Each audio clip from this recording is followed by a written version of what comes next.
반갑습니다. 양봉남입니다. 저번에는 이더리움 클래식에 대해 한번 알아보았으니까 이번에는 이더리움에 대해 한번 알아볼까 합니다.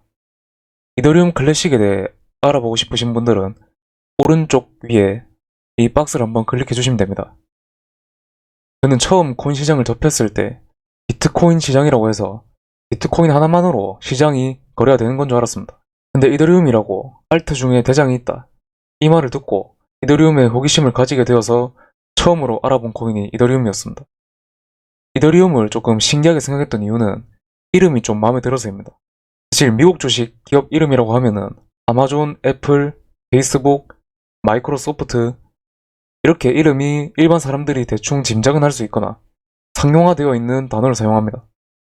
제 개인적인 견해로 코인 시장의 코인 이름들을 보면은 폴리곤, 리플, 왁스, 펀디엑스, 컴퓨터 용어 같은 이름들이 일반인들이 이해하기 힘든 용어들을 사용한다고 생각합니다. 그중 단연 눈에 띈 게 이더리움이었습니다. 뭔가 이 알고리즘을 지배할 것 같은 신비한 분위기를 풍겼습니다. 이 잡담이 좀 길어졌습니다. 이더리움에 대해 한번 알아봅시다. 이더리움은 시가총액 564조 원, 발행 한도는 약 1억 개, 그리고 제한이 없습니다. 이더리움 측에서 발행하는 대로 계속 생산할 수 있는 그런 코인입니다. 이더리움은 플랫폼 코인이기 때문에 저는 투자 자산으로서 플랫폼 코인에 주목을 합니다. 게임 코인은 그 미래를 보고 빠르게 선점하면 높은 수익률을 얻을 수 있고, 플랫폼 코인은 플랫폼이 형성됨에 따라 큰 가격 상승이 나온다고 보고 있습니다. 예를 들어 솔라나 같은 경우는 빠른 속도를 장점으로 많은 생태계를 포섭해왔습니다. 솔라나의 많은 프로젝트들이 지를 받았고 결국은 솔라나의 가격 상승을 주도하였습니다. 현재 이더리움은 POW, Proof of Work라고 해서 작업 증명 방식으로 여러 채굴자들을 포섭하고 있는 코인이며, 현재 들어간 비용 대비 수익이 비트코인을 뛰어넘은 상황입니다. 비트코인 구매자 중에 많은 사람들이, 특히나 큰 손들 기관들이 이더리움을 가지고 있습니다. 이런 부분에서 체킹할 수 있는 점은 비트코인과 이더리움은 한국의 시총 1, 2위를 달리고 있는 삼성전자, SK하이닉스 같은 종목이라고도 볼 수 있기 때문에 적금식으로 투자해도 나쁘지 않다라는 생각입니다. 이더리움에 아쉽다고 생각하는 부분은 발행 한도가 제한이 없다는 점이지만, 기관 투자자가 비트코인 다음으로 많은 돈을 들여 구매하였고 현재 발행량보다 소각량이 훨씬 많아짐으로써 디플레이션이 일어나서 이더리움의 가격은 점점 상승하고 있습니다. 이 부분에 대해 조금 더 깊게 들어가자면, 이더리움의 생태계는 상당히 크고 이 생태계를 이용하기 위해 이더리움이 트랜잭션이 일어날 때 그때마다 매우 비싼 가스비를 받아갑니다. 하지만 많은 부자들이 이런 가스비를 신경 쓰지 않고 이런 프로젝트에 있는 것들을 이용하면서 소각되는 이더리움이 늘어나게 되는 거죠. 이게 소각량, 그리고 이게 발행량이며 이게 디플레이션으로 예측되는 수치입니다. 시뮬레이터를 돌려보면 연간 마이너스 2.4%로 디플레이션으로 전환됩니다. 투자에 참고를 하시면 될 듯 합니다. 이제 작업 증명에서 지분 증명으로 넘어가게 되면은 지분이 우선이 되는 코인이기 때문에 너도 나도 사겠다는 부자들이 생길 수가 있어 가격 상승에 주도가 가능합니다. 이더리움이 만간에 들어올 호재는 이더리움 2.0이 시행됩니다.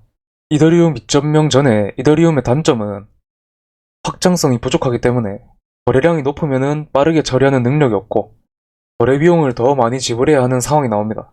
이 문제를 해결하기 위해 이더리움 2.0이 나오게 된 겁니다. 이더리움 2.0이 나오게 되면은 작업 증명에서 지분 증명으로 넘어가게 되면서 기존의 이더리움이 이더리움 2.0으로 전환된다고 합니다.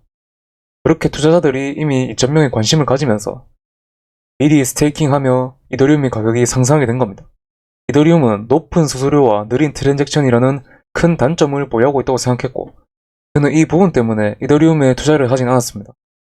다만 막강한 이더리움 생태계로 인해 트랜잭션이 여전히 활발하게 이루어지게 된다면 현재 발행량보다 소각량이 더 많다는 점과 투자들의 돈이 몰린다고 생각하면 이더리움은 역시 또 상승을 바라볼 수밖에 없다는 판단입니다. 이더리움이 과연 비트코인을 능가할 수 있을지는 잘 모르겠습니다. 디플레이션이 일어나서 코인 한 개의 가격은 비트코인을 능가할 수는 있으나 시가총액으로서의 승부는 저는 따라잡지 못한다고 보고 있습니다. 현재 탈중앙화 금융, 딥바이의 락업 물량 상태입니다. 지금 이더리움이 압도적입니다.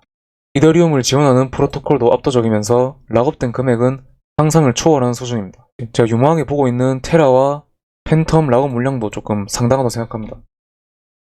이 두 개는 제가 만간의 영상으로 한번 다뤄볼 예정입니다. 솔라나가 락업 금액이 상당했었는데 이제 뭐 테라랑 아발란치한테 밀렸네요. 다른 코인이 이더리움 킬러다 해도 알트코인 대장 자리는 여전히 유지하는 모습입니다. 이더리움이 대장인 이유는 생태계가 너무 굳건하고 부자들이 좋아하기 때문이라고 생각합니다. 다른 알트들은 가격 변동이 큰 만큼 자기 돈을 지키고 싶어하는 마음이 커가지고 쉽게 투자를 하지 못하는 반면 이미 많은 돈이 들어온 비트코인과 이더리움 같은 자산에 주목을 한다고 생각합니다.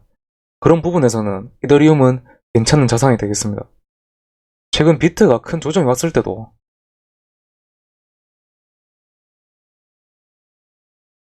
이날 비트가 큰 조정이 왔었는데도 가격 방어가 상당히 잘 되었습니다. 부자들이 탐내는 자산 이더리움은 하나쯤은 구매해봐도 나쁘지 않겠다는 판단입니다. 지금까지 이더리움의 호재와 전망이었습니다.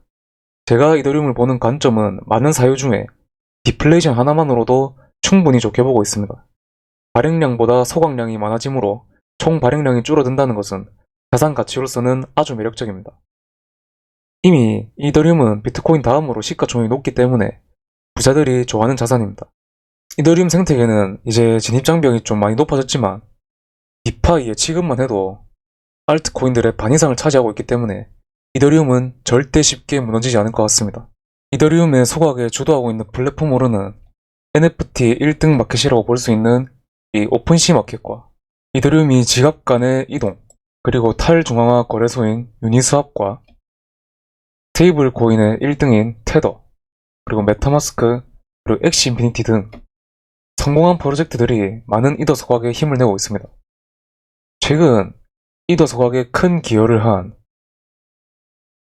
펑스 코믹2라고 해서 NFT 관련 프로젝트입니다. 이더리움은 이미 NFT 시장도 잡았고 디파이 시장도 잡았습니다. 모든 시장을 주도하는 코인이기 때문에 유망한 알트도 좋지만 이미 시장을 장악하고 있는 알트도 괜찮다고 생각합니다. 영상 시청해주셔서 감사드리고요. 구독과 좋아요, 알림 설정까지 주신다면 정말 감사드리겠습니다. 이상 열심히 하겠습니다. 양모남이었습니다.